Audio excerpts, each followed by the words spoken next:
Hello बच्चों, आइए इस प्रश्न को देखते हैं। निम्नलिखित में से कौन जीव द्रव्य के संलयन को बढ़ाता है या प्रेरित करता है? हमारे विकल्प हैं। विकल्प ए सोडियम क्लोराइड और पोटेशियम क्लोराइड। विकल्प बी हम लेते हैं यहाँ पर डेंट नॉट फाउंड। विकल्प सी है आईएए और काइटिन। विकल्प डी है आईएए और जिब्रेलिन। आइए इस प्रश्न की हम मुख्य अवधारणा देखते हैं। इस प्रश्न में हमसे पूछा गया है जीव द्रव्य संलयन को कौन बढ़ाता है। जीव द्रव्य संलयन को बारे में हमें बताना है। आइए इस प्रश्न का हल देखते हैं। सबसे पहले हम समझते हैं जीव द्रव्य। जैसे कोई कोशिका है, कोशिका से अगर कोशिका भित्ति को, यानी कि सेल वॉल इसे बोलते हैं, कोशिका भित्ति को हटा दिया जाता है तो इसके पश्चात जो कोशिका का जो द्रव पदार्थ बचता है उसे ही हम जीव द्रव्य कहते हैं, या इसे ही हम कोशिका द्रव्य कहते हैं। इसी में ही कोशिका के सारे अंग पाए जाते हैं। इसमें क्या होता है, जैसे हम बोल सकते हैं जीव द्रव्य संलयन वह प्रक्रिया है जिसमें दो अलग अलग कोशिका द्रव्यों का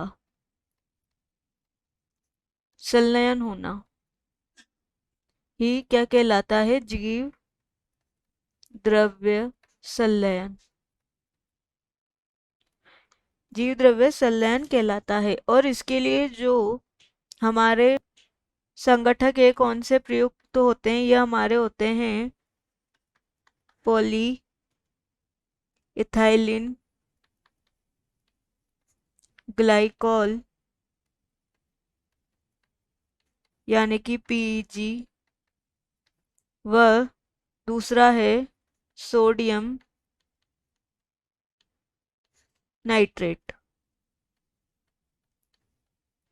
यह हमारे इस प्रश्न का जो है सही उत्तर है, जो कि क्या होता है, ये जीव द्रव्य संलयन को बढ़ा देता है। हमारे शरीर के अंदर ये क्या होता है, पीईजी व सोडियम नाइट्रेट। इसे ही हम क्या कहते हैं, प्रोटोप्लास्ट संलयन की क्रिया। प्रोटोप्लास्ट जो संलयन है, या हम इसे संयोजन भी बोलते हैं, ये क्या किया है, यह एक भौतिक प्रक्रिया होती है। भौतिक प्रक्रिया होती है जो प्रोटोप्लास्ट होता है उसके संयोजन के कारण होती है। ये प्रोटोप्लास्ट या जीव द्रव्य के संयोजन के कारण होती है, वो भी किसके बिना, कोशिका भित्ति के बिना। इसमें क्या होता है, कोशिकाएं जो हैं दो अलग अलग, वो आपस में जुड़ जाती है, उनका संयोजन होता है। और ये जो कोशिकाएं होती है, यह दो अलग अलग जो कोशिकाएं हैं, दो अथवा दो से अधिक जो कोशिकाएं हैं, यह यांत्रिक रूप से जुड़ती है। से दो, यहाँ हम लिखते हैं दो कोशिका जो है, दो से अधिक कोशिका यांत्रिक रूप से जुड़ जाती है। और यह जो प्रोटोप्लास्ट का जो संयोजन होता है, यह कराया जाता है, हम बोल सकते हैं यांत्रिक अथवा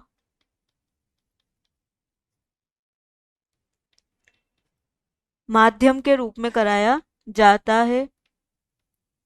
ये माध्यम क्या होते हैं, ये माध्यम बहुत सारे होते हैं। जैसे हम बात करें यहाँ पे कौन कौन से माध्यमों का हम प्रयोग कर सकते हैं प्रोटोप्लास्ट जो संयोजन होता है उसमें। हम पहला है हमारा जैसे स्पोर्टेनियम माध्यम।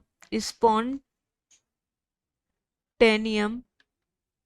माध्यम यह एक प्रकार का जो है हमारा यांत्रिक संयोजन होता है। प्रेरित माध्यम से भी हम जो है जीव द्रव्य संलयन करा सकते हैं, यानी कि प्रोटोप्लास्ट को क्या कर सकते हैं, संयोजित कर सकते हैं। ये माध्यम होता है NaNO3 जो होता है उसके उपचार द्वारा। इसके साथ ही हम उच्च पीएच के द्वारा भी इसे संयोजित करा सकते हैं, जैसे उच्च पीएच हो गया, और कैल्शियम उपचार द्वारा भी कर सकते हैं। विद्युतीय संयोजन द्वारा भी हम जीव द्रव्य के संलयन को बढ़ा सकते हैं, जीव द्रव्य संलयन करा सकते हैं।